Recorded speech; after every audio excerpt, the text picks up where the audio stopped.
Hello friends, ఈరోజు పొద్దున్నే మా పొట్టయితే లేపిసిందనమాట. ఎందుకబ్బా అనుకుంటే పుట్టగొడుగులకి అందరు వెళ్తున్నారు కదా, మనం కూడా వెళ్దాం అనేసి అయితే అన్నదనమాట.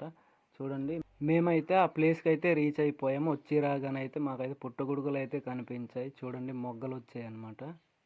ఇలాగైతే ఫస్ట్ టైం అయితే తీస్తున్నాను. నాకైతే చాలా హ్యాపీగా ఉంది. ఈరోజు దొరుకుతాయో దొరకవనేసి అయితే అనుకున్నాను నేను, కానీ దేవుడి దయ వల్ల అయితే దొరికాయి అనమాట. ఇప్పుడైతే పుట్టగొడుగులు అయితే ఏరడం అయిపోయింది అనమాట. మేమైతే వేరే ప్లేస్కి చూడడానికి అయితే వెళ్తున్నాం. పుట్టగొడుగుల కోసం అయితే మేము వెళ్ళే దారి అనమాట. చాలా భయంకరంగా అయితే ఉంది. చూడండి, వెళ్ళగానే అయితే మాకైతే పుట్టగొడుగులు అయితే కనిపించాయి. నాకైతే చాలా హ్యాపీగా అయితే అనిపించింది.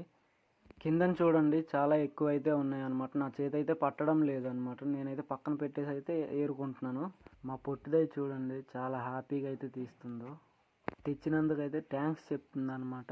చూడండి, ఎంత ముళ్ళు ఉన్నా సరే దూర అయితే తీసేస్తుంది. వాటిని అయితే పట్టించుకోవట్లేదు అనమాట. మా పొట్టిదై అయితే పుట్టగొడుగుల్ని విసిగిపోకుండా అయితే తీస్తుంది అనమాట. నేనైతే గట్టు పై నుండి అయితే చూస్తున్నాను. చూడండి ఏ విధంగా అయితే తీస్తుందో. ఇవైతే కింద తీసినవి అనమాట. నేనైతే పైన తీసినవి అయితే ఉన్నాయి. ఆ పుట్టగొడుగులను అయితే చూడండి ఎంత కష్టంగా అయితే తెస్తుందో పైకి. మొత్తానికైతే పైకి అయితే వచ్చేసింది. చూడండి, పైనలుగా దొరికిన పుట్టగొడుగులను అయితే చూపిస్తుంది అనమాట. ఇవే టవల్ దగ్గర ఉన్నవి అయితే ఇంతకు ముందు తీసుకొని పుట్టగొడుగులు మీరు కూడా చూసారు కదా. ఇవైతే ఇక్కడ దొరికినవి అనమాట. చూడండి ఎలాగ రేగిపోయినాయో. ఫుల్ వీడియో కావాలంటే మన ఛానల్ అయితే ఉంది, ఇంట్రెస్ట్ ఉంటే చూడండి. వీడియోస్ చూస్తున్నారు కానీ ఎవరు సబ్స్క్రైబ్ చేసుకోవట్లేదు. ప్లీజ్ సబ్స్క్రైబ్ చేసుకోండి. మీ సపోర్ట్ ఎప్పుడు ఉండాలని అయితే దేవుడిని మనస్ఫూర్తిగా కోరుకుంటున్నాను ఫ్రెండ్స్. బాయ్.